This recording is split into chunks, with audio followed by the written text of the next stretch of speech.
Tu crées du contenu et tu génères des interactions avec des clients potentiels. Les gens te laissent des commentaires et t'envoient des messages privés.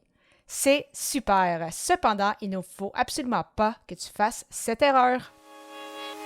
Les médias sociaux en affaires est votre rendez-vous hebdomadaire pour en connaître davantage sur les différents réseaux sociaux et les plateformes de création de contenu dans un contexte d'affaires. Chaque semaine, je, Amélie Delebel, répondrai à une question thématique qui vous permettra d'appliquer concrètement ces conseils pour votre entreprise. C'est parti! Salut et bienvenue sur les médias sociaux en affaires, épisode 193. Alors qu'aujourd'hui, je réponds à la question « Pourquoi faut-il absolument répondre aux commentaires? » Alors, comme on le sait, qu'on soit entrepreneur ou solopreneur, on veut grossir autant notre entreprise que notre compte en banque, que notre audience, et c'est parfait, c'est ce qu'on veut faire. Cependant, quand on crée du contenu, il y a vraiment une règle qui est très, très importante. Oui, pour ceux qui m'écoutent depuis un certain temps et qui m'ont entendu parler de ma route de la conversion, oui, faire un petit pas à la fois, donc faire une action qu'on sait qu'on va être en mesure de répéter dans le temps, c'est super important. Mais aussi, un autre élément vraiment qu'il faut prioriser, c'est vraiment de répondre aux gens. Donc, quand les gens te posent une question, que les gens te laissent des commentaires, que ce soit sur LinkedIn, Instagram, Facebook, par courriel, en message privé ou autre, c'est vraiment important de leur répondre parce que quand nous, on pose des questions, mais on veut justement que les gens répondent, on veut avoir de l'interaction, on veut créer de cette façon-là de l'engagement, mais la pire erreur pour ne pas avoir d'engagement, c'est au fur et à mesure de poser des questions, de voir que les gens répondent, mais qu'ils n'ont jamais de réponse. Et que si c'est ça, mais rapidement, ça ne sera pas trop long que justement, s'ils voient qu'il n'y a pas d'interaction de ton côté, bien les gens vont tout simplement arrêter de te répondre. Donc, comme pour tout dans la vie, que ce soit sur le web ou dans la vraie vie, pour bâtir des relations, c'est ça. Ça prend des efforts des deux côtés, sinon les gens vont tout simplement arrêter de poser des questions ou de répondre à tes questionnements ou autres. Donc, vraiment très important de prendre le temps de répondre.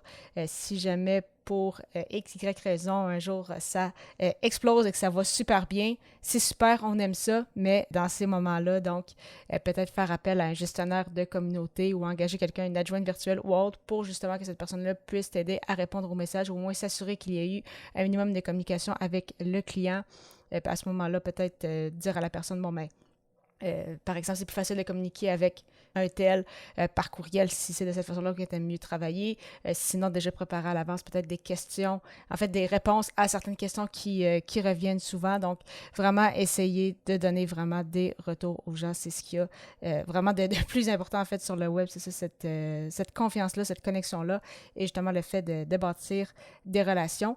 Et c'est une question de respect aussi, parce que si les gens prennent le temps justement de répondre à ton questionnement sur LinkedIn, à t'envoyer un message par courriel, parce que c'est ça que tu lui as demandé dans ton dernier épisode de podcast, eh bien, ce serait intéressant, c'est ça, de faire la même chose. Donc, vraiment, il n'y a pas de souci à ce niveau, c'est juste ça, s'assurer au moins qu'il y a toujours des réponses. D'ailleurs, c'est ce que je fais pour certains clients. Donc, je sais qu'il y en a avec qui je travaille vraiment plus au niveau vraiment des réseaux sociaux et élaboration de calendrier de contenu, vraiment au niveau plus stratégique. Mais il y en a pour certains que c'est vraiment juste en fait de répondre à leurs messages privés, à leurs commentaires, s'assurer que les gens, c'est ça, sont répondus. Si jamais ils ont des questionnements, si jamais ils ont un problème ou autre, eh bien, que je puisse soit leur répondre ou au moins les rediriger vers la bonne ressource. Donc, c'est ça, parce qu'il faut savoir aussi que les gens, quand ils posent des questions, ils s'attendent à une réponse en environ 24 heures, 48 heures au maximum. Donc, c'est pour ça, c'est important de non seulement répondre aux gens, mais essayer de répondre aussi le plus rapidement possible. Donc, de ne pas attendre non plus une semaine avant de donner signe de vie. Donc, vraiment super important, c'est ça, de connecter avec les gens. Et pour ça, c'est vraiment, il faut répondre à leurs commentaires et à leurs messages privés.